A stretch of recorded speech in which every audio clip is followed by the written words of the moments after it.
Bible, the story of David and Goliath. This is a story of courage, faith, and overcoming impossible odds. Drawn from the first book of Samuel 1, Samuel 17. David and Goliath. A story of faith and victory. Setting the stage. Israel versus Philistines. In the days of ancient Israel, there was constant tension and conflict between the Israelites and their neighboring nations. One of the most prominent enemies was the Philistines, a warlike people who lived along the Mediterranean coast.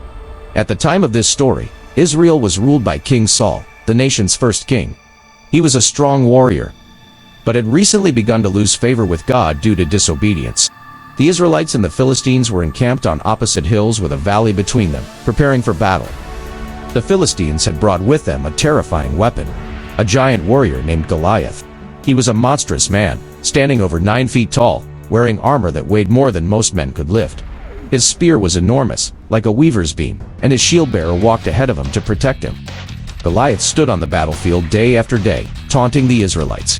"Why have you come out to line up for battle? Am I not a Philistine, and are you not the servants of Saul?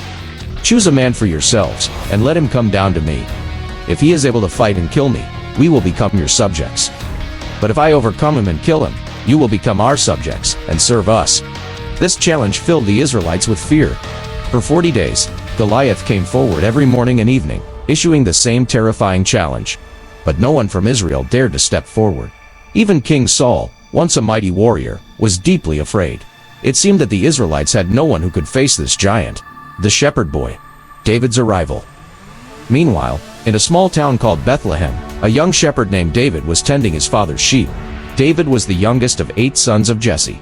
He wasn't a warrior, but a boy of faith and courage. His 3 older brothers had gone to fight in Saul's army. And one day, David's father asked him to take some food to them and check on their well-being. When David arrived at the battlefield, he heard Goliath's taunts. While the rest of the soldiers trembled in fear, something stirred in David's heart. He was filled with a righteous anger. Not because of the insults aimed at the Israelite army, but because Goliath was defying the living God of Israel. To David, it wasn't just a battle between 2 armies, it was a confrontation between a pagan enemy and the God of Israel. David asked the men nearby, "What will be done for the man who kills this Philistine and removes this disgrace from Israel?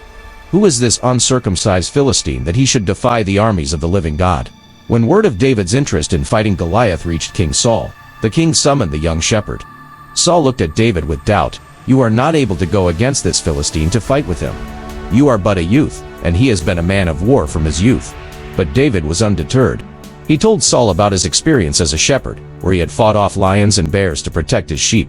"The Lord who delivered me from the paw of the lion and the paw of the bear will deliver me from the hand of this Philistine," David declared confidently. Moved by David's faith, Saul agreed.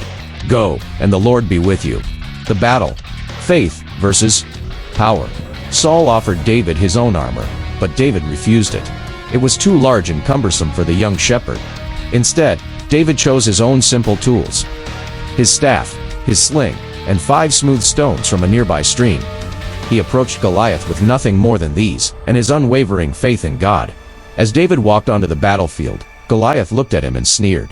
"Am I a dog, that you come at me with sticks?" Goliath roared. He cursed David by his gods, and promised to kill him, and feed his body to the birds and wild animals. But David was not intimidated. He called out in return, "You come against me with sword, spear, and javelin.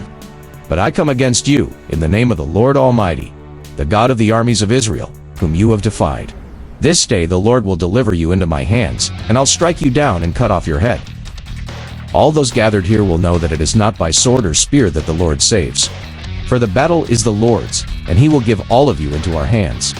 As Goliath moved in to attack, David ran toward him. He reached into his bag, took out a stone, and slung it with all his might. The stone flew through the air and struck Goliath square in the forehead. The giant staggered and fell face down on the ground dead. David rushed to Goliath's body, took the giant's own sword, and cut off his head to ensure his victory. When the Philistines saw that their champion was dead, they turned and ran in fear.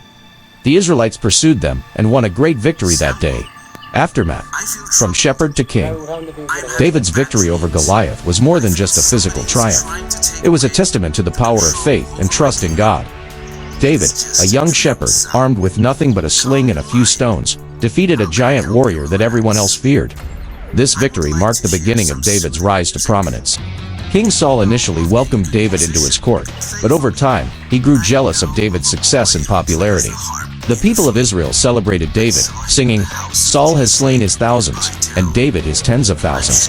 Eventually, this jealousy would drive Saul to pursue David with the intent to kill him, but David continued to rely on God, and he eventually became one of Israel's greatest kings. And so, Samuel had David brought to the palace. Even as a young boy, David was known to be a very good musician. He wrote songs and played the harp very well. The Philistines had been troubling Saul's kingdom for a long time now. They were always trying to take over the kingdom of Saul. The kingdom of Philistines was known to have many giants among them. Their soldiers were taller and stronger than most men. Their champion soldier was Goliath. Goliath was almost 10 feet tall and made the soldiers of Israel look like little mice. One day, Goliath walked up to the hills that divided Israel from the Philistines and shouted out challenges. No one from Israel responded as they were afraid of Goliath.